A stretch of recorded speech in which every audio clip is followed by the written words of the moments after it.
Hello, this is the Brave Knight Mercenary Spotlight on Victor. Victor is a 5-star rarity warrior. Victor is a young general from a small nation. Wait, he's 30 years old. 30 years old is young? You mean I'm young? Well, that feels good. He doesn't have much of a description. He fights and he's famous for never losing, which is bullcrap because I've lost plenty when I've used Victor in the past before his companion rework. Victor's companion is Romien, and she is a survivor of a dark elf village that was destroyed by the Twilight Order. Victor offered Romien a position on his army as an assistant commander after he saw her fight. She swears to get revenge on Lillian, who is another dark elf who betrayed her village and destroyed it. Romien's outfit makes no sense to me. It's like a sweater, but it covers nothing, and there's a mini skirt. Like, I know it's trying to be sexy, but this is far more silly than anything. I'll briefly go over Victor's skills, gameplay style, and provide some of my opinions on him. I won't be going over the details of his skills, but just the general parts of it. I linked the Brave Knight Encyclopedia in the video description where you can easily read on his stats and skill values. Victor's first skill is Indomitable Spirit. Before normal attack, Victor gets a special buff. This buff is unremovable and ignores prohibition, so it always activates. Victor will survive any lethal damage and his HP is set to 1 instead. Victor will also store the damage that he takes and any damage that he deals. This damage storage is important for another one of his skills, which I'll explain later. The TLDR of the skill is that Victor cannot die when he attacks, so just think of this as an immortality skill, not too different from Letocrats or Galenias. Victor's second skill is Fighting Spirit. After normal attack, Victor gains a stat enhancement buff that boosts attack while sacrificing a huge portion of his HP. This HP consumption can actually exceed 100% at plus 7 and above, but remember that Victor cannot die while attacking due to his first skill, so he'll always be set back to 1 HP instead. At plus 10 and above, the stat enhancement will always activate even if Victor has buff prohibition, and this stat enhancement also becomes unremovable. It also becomes stackable and gains 1 stack for every unit that Victor hits, so if Victor hits 3 units, he gains 3 Fighting Spirit buffs. Victor's third skill is Atrocious Wrath. Victor deals additional damage after normal attack if his HP is below a certain threshold. The additional damage is based on his attack stat. There are 2 additional damage components on the skill. One activates if Victor is below 99% of his max HP, and another one activates if he's below 10%. Given that Victor is fully capable of putting himself at 1 HP with his second skill, he should have no problems activating Atrocious Wrath in both circumstances. Victor's awakening skill is Killing Blow. Victor deals direct damage after normal attack based on the accumulated damage of Indomitable Spirit, which is Victor's first skill that keeps him alive. So remember when I said that Victor is storing damage with his first skill? This is where it's cashed out. Let me provide an analogy. Victor's first skill is like a bank. If Victor takes damage, he deposits damage to that bank. If Victor deals damage, he also deposits that damage to the bank. The amount of HP that Victor loses is also deposited into that bank from his own consumption skill. So the amount of damage that Killing Blow ends up dealing is the accumulated damage in this bank multiplied by Killing Blow's own multiplier. So if Victor deals a lot of raw damage with his normal attack and Atrocious Wrath, consumes a lot of his HP, and even takes a lot of damage because the enemy has a counter of some sort, Victor is really going to dish out the pain.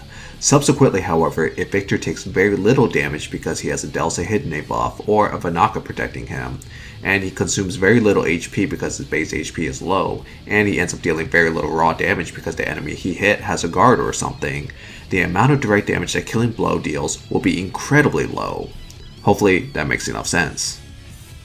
Victor has always been a fairly strange unit on release. He was considered an abysmal character for new players because he frequently just killed himself before he could do anything useful. He wasn't actually that bad on release, but rather he was just really unfriendly to new accounts.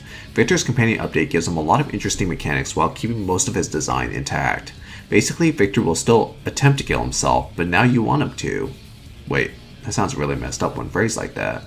Victor has 3 main characteristics mostly: his unique tile range that no other characters currently share, his ability to avoid dying during this attack, and his direct damage that scales based on how much damage is being dealt by Victor and to Victor. Victor's tile range hits full diagonal range and he targets front. This allows Victor to take out potential key units that are fairly out of range or just straight out decimate a lot of characters if they're laid out diagonally.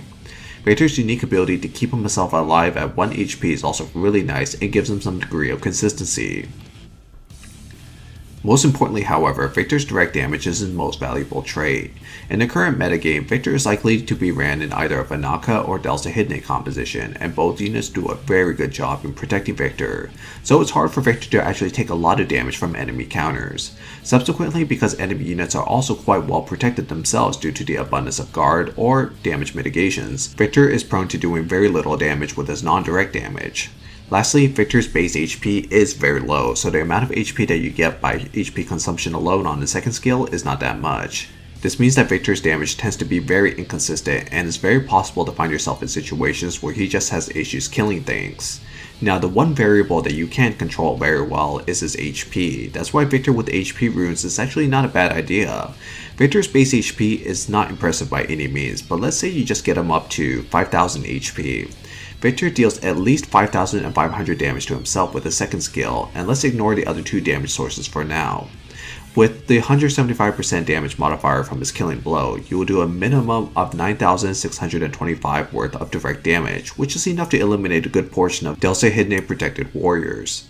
If the goal is to have Victor fight against Delsey opponents, then it's ideal to equip him with the HP. HP in general is probably the most versatile rune for Victor, but depending on the situation, he can be equipped with attack instead, especially if you're trying to run a composition where you don't intend to protect him as much, and he can accumulate a lot of damage when he takes reflect damage, such as when he attacks a Grand Hilder or a Letocrad. There's some room for flexibility and adaptability here. I'll go over what Victor counters. Victor could pretty much take out any squishy unit despite their guard if he's well equipped to. He can eat away at Delta Hidne compositions and Vanaka compositions. Under right circumstances, he may be able to do enough damage to take out Grand or Letocrad, but he has to deal a lot of damage to do this, and you cannot protect them, as strange as it sounds. He needs to accumulate a lot of reflect damage to make his killing blow stronger. Otherwise, Victor just ends up killing most things, especially anything with fairly low base life. I'll go over what Victor counters. Victor has no natural immunity, so you can go ham in that category. Stigma, DOTs, attack interferences, and stats weakenings. Attack interferences are particularly potent because a charmed Victor can decimate his own team. DOTs also kill him like it's nothing. Gunther, Slain, Christina, Catherine are a few ideas. Victor generally has issues dealing with units that have both high HP and a guard of some sort. His direct damage may not be enough to eliminate some of those units as a result, which may include Letocrad and Siegmund. Victor with HP runes can also easily be blocked by Letocrad, Mammonier, Lucius, and any tank with a decent life pool for that matter.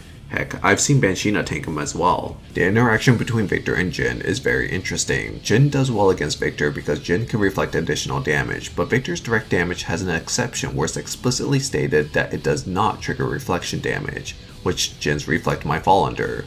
Another possible explanation is that Victor's Indomitable Spirit is a special buff and not a guard, which is why Victor can stay alive, or something like that. Regardless, Victor actually lives when he attacks Jin, and Jin usually lives against Victor unless Victor has a really high amount of normal attack damage. Because Victor's Indomitable Spirit is a special buff, he also lives when he attacks Isaac.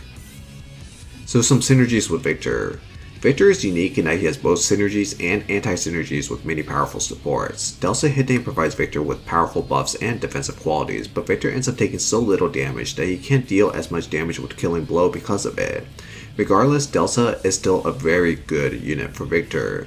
The same can also be said for Vanaka, but Vanaka is interesting in that once she dies, Victor can potentially go unhinged and get far more stronger now that Vanaka isn't taking damage for him.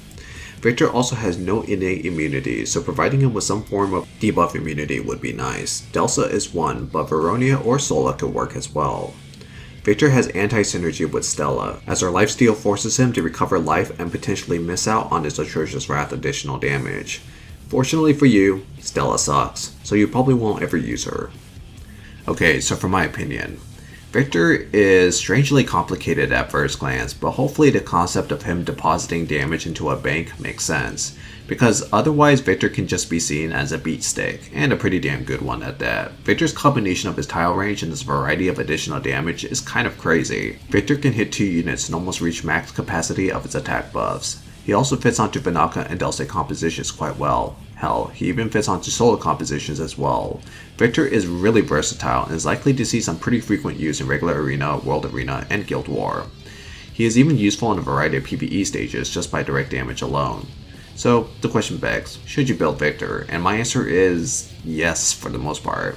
Victor makes a lot of sense in a lot of compositions. Most warriors require protection when they attack, but Victor doesn't mind because he survives with 1 HP anyways and deals more damage the more he overkills and the more he gets overkilled. This not only makes Victor somewhat versatile in any compositions, but it can also future-proof Victor for upcoming forms as well. He doesn't depend entirely on Delsa or Vinaka because he's fairly strong with or without them. Victor deals a lot of damage and he has a lot of damage sources. He has a powerful normal attack by virtue of his stat enhancements which can't be removed or prohibited, and he has a lot of additional damage because of Atrocious Wrath and direct damage. This is all on top of having one of the most interesting attack ranges in the game. The only hesitation I have is that Victor happened to have come out at the same time as Duen, and between Victor and Duen, I have to give Duen the upper hand. It's not that Victor is bad, in fact, Victor is really good, it's just that Duen feels kinda busted right now. Victor is surprisingly versatile, which is why I like him. He also benefits off of a slow build as well. Plus 10 is really valuable for him as it makes his stat enhancement really reliable. Anything beyond that is just more damage, which is nice but not a game changer. Slowly build him up if you're resource constrained. Overall, Victor's rework has him being quite interesting and dynamic despite what he may initially seem like. Pretty nice rework for a very nice character. He looks cool and he looks heavily inspired by Berserk with that pretty metal armor and that giant sword. Rest in peace, Kentaro Miura. Thanks for watching my Victor Mercenary Spotlight. I know I was very late on this. Not much of an excuse for this one. Just sorry for that. Stay tuned for more.